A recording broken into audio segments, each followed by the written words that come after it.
Bienvenidos a Reseñas con Dibujitos. En esta ocasión, la reseña de Spider-Man Far From Home, la última película de la saga de Spider-Man, al menos por ahora. Hay mucho que decir sobre esta cinta, varias cosas a favor y en contra, así que comencemos.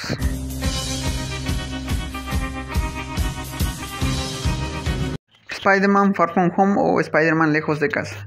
La historia continúa tras los eventos de Infinity War y Endgame, que si bien no las he reseñado, puedo resumir un poquito de que hubo una batalla tremenda de muchos héroes de Marvel contra el villano más peligroso en ese entonces, que sería Thanos, que es un villano que se fue creando en toda la saga y que ambas películas quedaron muy bien a pesar de que una es mejor que otra.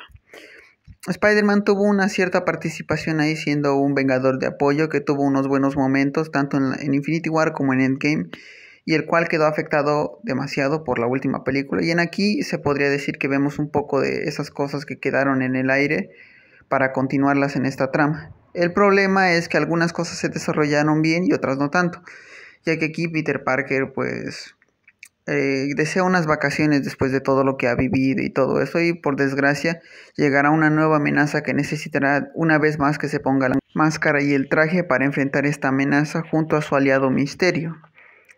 Y bueno, pues hay bastantes incongruencias de por qué no hay otros superhéroes, puesto a pesar de que en la última estaban todos. Algunas cosas tienen respuesta, otras no tanto, pero en fin, ya veremos ese tipo de detalles cuando vayamos hablando más a fondo sobre ello. Sí, esta reseña tendrá muchos spoilers porque si quiero hacerla bien, tengo que hacerla de esa forma, así que espero que eso no les moleste.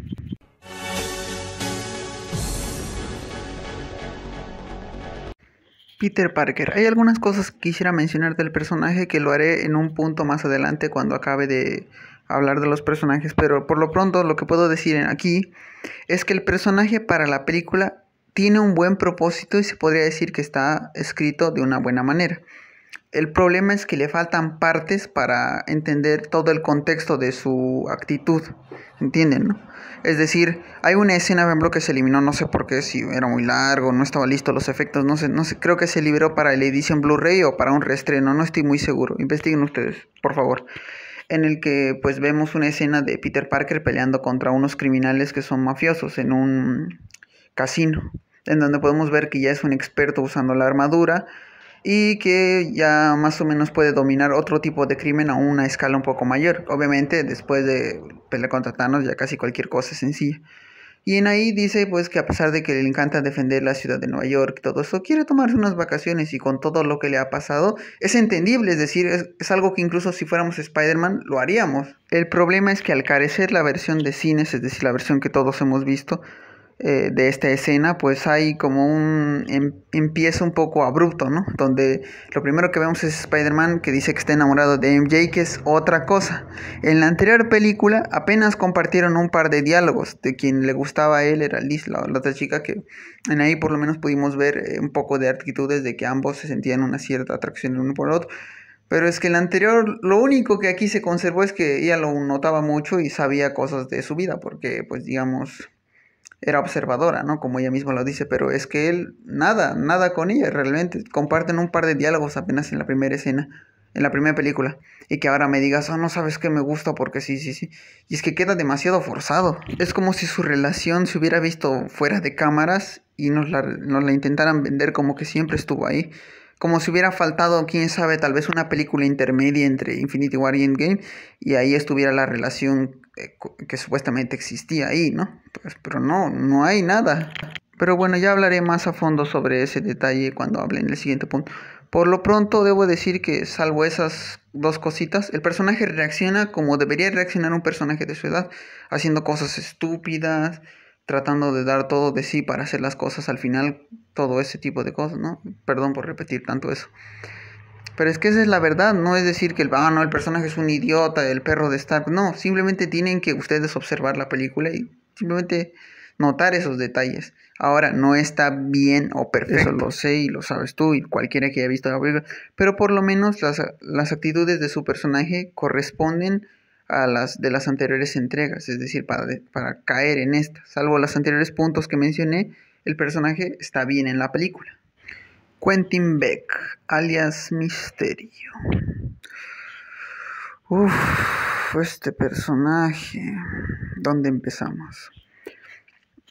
Podemos decir que él es un héroe que viene de otra dimensión a combatir una amenaza que pues, es bastante peligrosa e intenta destruir la Tierra, ¿no? Son unos monstruos elementales parecidos al Elementor de Max Steel, pero que tienen que ver con alguno que otro cómic de Spider-Man. Eso no se lo cree nadie. Como dije que iba a hacer esta reseña con spoilers, todos sabemos que es un villano impostor y de cierta forma calza con la personalidad, con lo que debería ser. El problema es las conexiones que posee el personaje con cierto personaje que ya no sé si es algo bueno, algo malo, no lo sé. Ya le ha pasado a muchos otros personajes y por alguna razón, gracias a este personaje, todos piensan que la tercera película de Spider-Man podría ser lo peor que le han hecho Sony y Marvel a los fans. Y ya como Ralph Bohner ya apareció en WandaVision, es que Marvel es capaz de atreverse a hacernos eso y... así que no sabemos si hay Spider-Verse o no. O si el Spider-Verse iba a aparecer, pero va a ser algún tipo de ilusión de misterio. No lo sabemos y... solo espero que no nos fallen. Pero saltándonos de eso, el personaje convence, tiene carisma, una buena apariencia, que es una adaptación bastante perfecta del personaje para una versión en cines. Y los planes y elementos que posee el personaje van de acuerdo a cómo es el personaje en los cómics. Y así que en esa parte está muy bien. Solamente sus conexiones con el pasado lo arruinan de una forma terrible. Así que bueno. Digamos que el villano está en un 60%. Pudo haber sido un 80 o 85, pero bueno, ahí queda. El guion y la dirección de esta película se encargaron de que Nick Fury, un personaje carismático, genial, badass, de los mejores personajes del UCM, quedara como un tipo arrogante, pedante y que en algunos momentos te querías decir que pues, tanto Mysterio como Spider-Man lo mandaran a freír monos con poco aceite, porque el tipo es insoportable en casi toda la película. Menos mal que ni siquiera sé si lo que digo es bueno o malo. A ver, yo supongo que más a lo bueno, que realmente no era el verdadero Nick Fury, sino Talos, aunque eso no sé si lo deja peor o mejor. Supongo que tendría que verlo después. O ustedes mismos véanlo dentro de sí porque queda muy raro. En fin, pues ahí está. Nick Fury Talos. No sé qué decir. Hay algo de lo que quiero hablar en el siguiente punto que es bastante importante que se los diga de una buena forma. Solo puedo decir que el personaje, a pesar de que en la primera fue un agregado bueno, tenía pues, mucho carisma y las escenas donde compartía con Peter Parker eran memorables, aquí pues hasta cierto punto lo hace, pero pues pierde más que todo el tiempo con una chica que es su novia, pero al final no era. No lo sé, es como si hubieran puesto al personaje que al menos servía de buenas cosas en la primera, pero aquí es como relleno. Como les dije, hay algo importante de lo que les hablaré en el siguiente punto, pero pues ahí queda el personaje. Pasable. Pues más o menos lo mismo que le hicieron a pues Ned, ¿no? Aquí la tía May, a pesar de que aún contiene el carisma y la cierta autoridad que poseía en la primera película, sus escenas son tan breves que es como casi que si no tuviera una presencia importante en la película.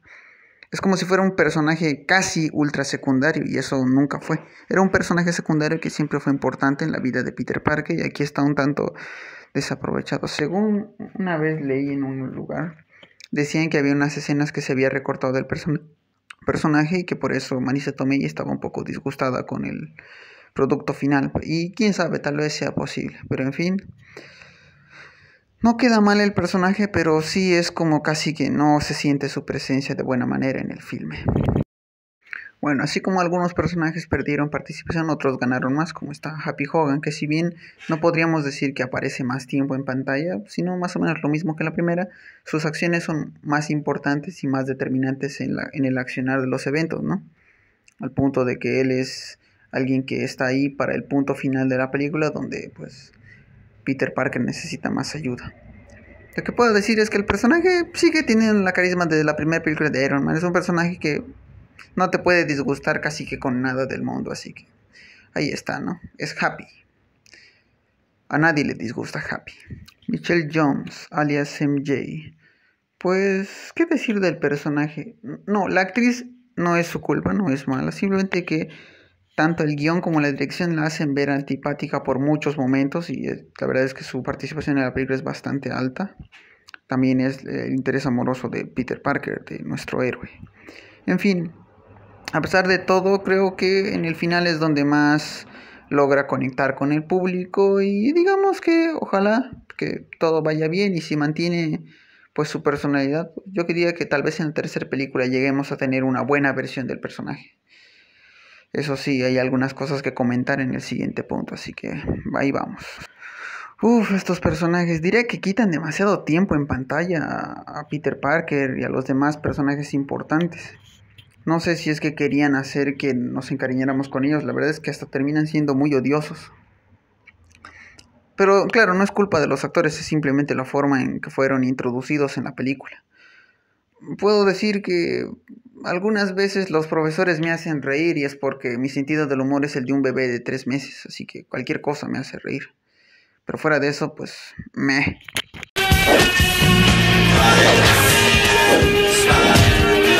Y llegamos al punto más importante. ¿A qué me refiero con malas decisiones y buenas intenciones? Ya como lo había dicho en Spider-Man 2, es decir, bueno, The Amazing Spider-Man 2, el director Mark Webb tenía buenas intenciones de llevar al personaje a un mood un poco más oscuro y explorar más sus sentimientos, ¿no? Tras la pérdida de Wayne. Incluso antes de eso, ¿no? Viendo al Capitán Stacy avisándole que algo malo podría venir si es que su conexión con Wayne no terminaba, que al final terminó sucediendo, y como él no supo manejar bien sus presentimientos y decisiones en la película y lo llevaron a quedar como en una trama algo inconclusa. Pero en fin, eso es solo un ejemplo. Lo que quiero decir es que en esta película había un punto bueno igual, había unas buenas intenciones para hacer una muy buena película de Spider-Man con un gran villano. El problema es que por alguna razón quisieron meter conexiones que no tenían nada que ver con los personajes y que al final si es que los iban a clavar, pues por lo menos debían haber hecho de una forma más sutil. Algunas cosas se salvan raspando, otras están más o menos y bueno. Por ejemplo, les había dicho que casualmente para esta película Peter Parker está enamorado de MJ, es decir, Michelle Jones. Y eso no está mal, pero es que no nos dieron ningún indicio en la primera película fuera de que ella lo notaba raro y él también. Eso es todo, nada más.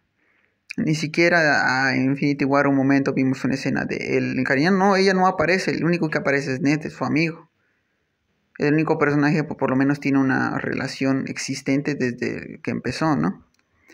Así que no hay problema, pero en cambio con ella no hay nada. Siento que quisieron forzar la relación para que la trama avanzara de que en esta ocasión va a tener una novia a la cual proteger y es alguien inteligente y todo eso. Y es algo que creo que le hicieron muy a la rápida. Quizá pudo haber habido una película intermedia entre Spider-Man Homecoming y Far From Home, pero pues no tuvieron el tiempo, no supieron cómo desarrollar la idea y eso es bastante entendible, pero queda mal en esta película. Otra cosa que ya había mencionado con Peter Parker es que aquí muchos lo tacharon de que no, ¿cómo puede ser que Peter Parker no, que no quiere ser un héroe, que quiere irse de vacaciones, quiere dejar sus responsabilidades? Y no, como se los había dicho, hay una escena que le da bastante contexto y esa escena estaba por ser incluida en el producto final, pero por alguna razón no lo hicieron, no entiendo por qué. Esa escena nos iba a dar el contexto suficiente para entender que Peter Parker no es que no quiere ser Spider, solamente quiere un tiempo libre. Literalmente perdió a varios seres queridos en su vida, perdió a la última persona que demostró confianza en él y arriesgó su vida por eso. Quedó bastante traumatizado después de Endgame y después de cuidar la ciudad durante varios meses de que volvió a la normalidad después del blip, pues simplemente quería un descanso, no estar con sus amigos y todo eso. Esa parte se entendió, solo que no la desarrollaron como se debía.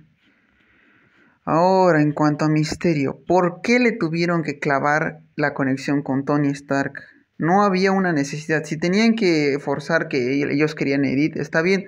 Pudieron haber dicho que había un informante que encontró un arma pues, que era poderosa y para engañar a Peter Parker y querían esa arma creada por Tony, simplemente montaron su historia, lo mismo que la película, simplemente que, claro, podía haberse pulido lo que estoy diciendo de una mejor forma, pero forzaron sí o sí a que no, que Tony había sido el que robó la idea de Misterio y pues Misterio quedó mal, y es que no tiene congruencia, Tony nunca le hubiera robado la idea a nadie, hasta lo hacen quedar mal después de muerto, aunque bueno, tampoco es que sea un santo, pero en fin. Si quieres mantener el legado de un héroe, no tienes que hacer este tipo de cosas. Y ni hablar, eso arruina un 40% del que pudo haber sido un villano a la altura del buitre de la primera película. No fuera por el carisma del actor, la apariencia y presencia del personaje, y que más o menos sus planes tienen cierto sentido, pues sería un villano olvidable como cualquier otro de El Sorprendente Hombre Araña 2. Incluso creo que ellos estuvieron, pues al menos en el punto del origen, mejor ejecutados. Ay, tenían que arruinarlo. Después está lo de Nick Fury, que sí, no es Nick Fury, pero es que eso, o sea, te hace odiar al personaje durante casi toda la película, salvo en alguno que otro momento en donde lo vemos algo inseguro. Cuando sale la escena post créditos dice, ah, no era Nick Fury, era Talos, ese man que apareció en Capitana Marvel, que... ¿Sí vieron Capitana Marvel? Sí, sí, ah, sí, sí, apareció ahí. Y pues eso. Pero a pesar de todo esto, por lo menos pudo haber tenido sentido si no fuera porque hubiéramos visto tal vez una escena, la escena post créditos de Nick tal vez hubiera sido un poco más clara y no simplemente decir, ah, estoy vacacionando y me vale lo que pasa en la Tierra, ¿no?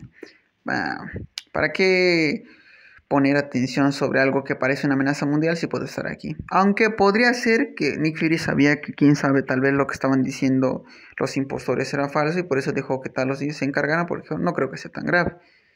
Y al final sí fue muy grave, así que no sé, Nick Fury queda un poco mal. Quedaría bastante mal, pero queda un poco mal al menos, ¿no? Se salva un poco. Y lo último, pero no menos importante, que en esta película se invierte en ciertos papeles para darles prioridad a otros y relegar a otros a un segundo o tercer plano, como el de Ned, que en la primera película era un personaje que ayudó a Peter, tenían buenas conversaciones con él, y en aquí le dijeron, vamos a ponerle novia y que tenga alguna que otra escena en donde más o menos le haga una coartada y bien, listo con el personaje. Y se vuelve un personaje hasta un tanto tedioso verlo, y no era así. Y se le da el más protagonismo que tenía ese a MJ, que es ella quien ayuda a Peter Parker y que descubre lo de los drones y todo eso. Pudo haberse hecho de una mejor forma, pero en fin, ahí queda. Y en el caso de Happy está igual, él no tuvo tanta participación en la primera película y era su tía May la que le daba ciertos consejos. Y en aquí, salvo alguna que otra oración, pues apenas es existente el personaje. Y le dan ese peso a Happy Hogan, que también pues toma un poco el papel de mentor. Pero al menos el personaje de Happy queda mejor que Tony Stark, que es un personaje un poco más comprensivo y directo. Al menos en esa parte lo supieron hacer bien. Y bueno, eso sería todas las polémicas de esta película. Así que vayamos a lo suave. Gracias por la atención. Spider-Man, Spider-Man, does whatever a spider can.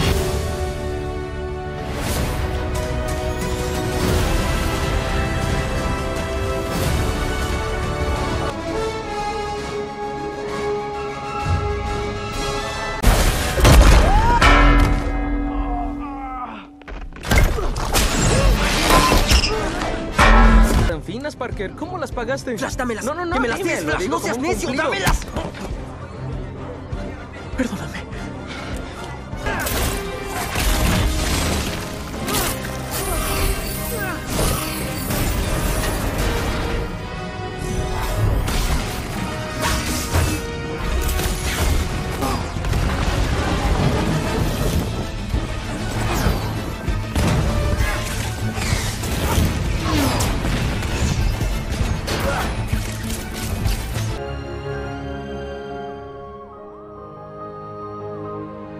Bueno, quizá me vi un poco arrogante o cascarrabias o pensar que detesto esta película, pero realmente no, simplemente que quería dar una opinión bastante concisa y bastante bien explicada de por qué quería decirle, de por qué yo noté estos errores y supongo que por qué los fans detestaron bastante esta película. Y yo como fan pues pude notar estos detalles, quizás haya otros que aún no noté o que para mí no me parecieron bastante malos o muy buenos. Simplemente quería decir que la película tuvo el potencial para ser una muy buena película de Spider-Man, pero por desgracia se tomaron las decisiones equivocadas y otra vez las buenas intenciones no bastaron. Pero a pesar de todo, el producto final no es un desastre, es una película bastante decente del personaje, inferior a Spider-Man 3, pero un poco superior a The Amazing Spider-Man 2. Y que sin duda, espero ahora que, aprendiendo la lección de las cosas que hicieron mal, ni los escritores ni el director de esta película nos decepcionen con la tercera parte de la saga de Tom Holland, que esperemos que valga completamente la pena y no nos hagan un Ralph Bowner 2.0. En fin, eso era lo que quería decir.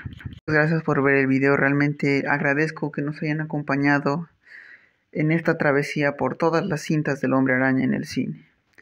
Y espero que les haya sido de su agrado cada una de las reseñas. Sé que no tengo la mejor edición de todas y a veces la forma en la que hablo es bastante aburrida y perdón por eso. Pero poco a poco intento mejorar y quizá un día pueda hacer unos videos de calidad suficiente para que la gente pueda verlos cómodamente. Bueno, eso es todo. Quizá haga un posible video comparando a los 3 Spider-Man, pero no lo sé. Hasta más o menos donde puedo deducir, quizás desde ser el último video de Spider-Man en el canal hasta diciembre. Eso si es que no me animo a hacer el de la comparación de los 3 Spider-Man, ya veremos. En fin, gracias por todo.